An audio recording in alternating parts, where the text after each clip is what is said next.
Hi friends, இன்றைக்கி எங்கள் வீட்டில் சத்து மாவு எப்படி அரைக்கிறோன்றது தான் நீங்கள் பார்க்க போகிறீங்க.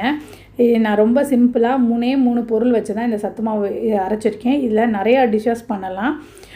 எவ்வளோ ப்ரைஸில் அரைச்சிருக்கோம், எவ்வளோ ஆகுதுன்றதை நம்ம பார்க்கலாம். கருப்பு உளுந்து 1/2 கிலோ 75 ரூபா. இதை நல்லா கழுவி காய வச்சு எடுத்துக்கலாம். இதுக்கு 1/4 கிலோ கருப்பு கவுனி அரிசி, அதோட விலை 60 ரூபா.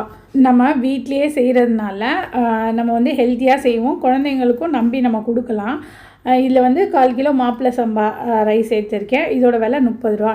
இப்போ மொத்தமாக சேர்த்து 1 கிலோ வந்துடுச்சு. நான் கருப்பு உளுந்தை நல்லா கழுவி காய வச்சு எடுத்து வச்சுருக்கேன். அதே மாதிரி இந்த 2 அரிசியும் கழுவி காய வச்சு எடுத்துருக்கேன்.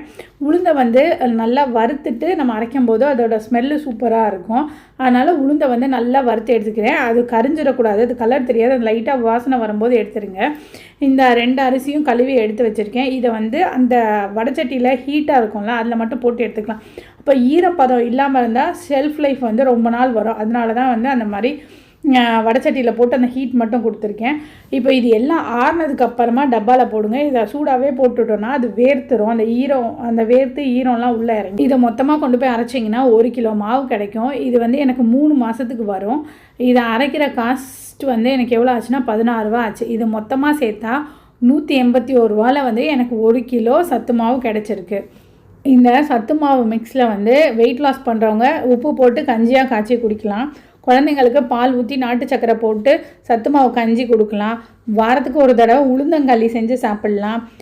பிஸ்கெட்டாக கொடுக்கணும்னு நினைக்கிறவங்களும் இதோட கொஞ்சம் கோதுமை மாவை சேர்த்து கொஞ்சம் நட்ஸ் எல்லாம் சேர்த்து பிஸ்கெட் செய்யலாம். இல்லைன்னா இந்த மாவை கொஞ்சம் லைட்டாக வறுத்து நட்ஸ் எல்லாம் போட்டு நெய் ஊற்றி லட்டு மாதிரி பிடிச்சி குழந்தைங்களுக்கு ஸ்நாக்ஸாக கொடுக்கலாம்.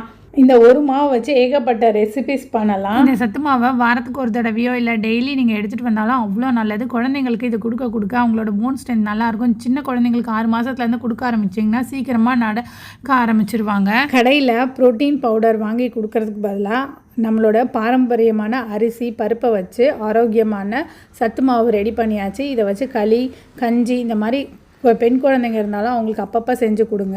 உங்கள் வீட்டில் நீங்களும் இதே மாதிரி ட்ரை பண்ணுங்கள். உங்களுக்கு இந்த வீடியோ பிடிச்சா லைக் பண்ணுங்கள், கமெண்ட் பண்ணுங்கள். தேங்க்ஸ் ஃபார் வாட்சிங்.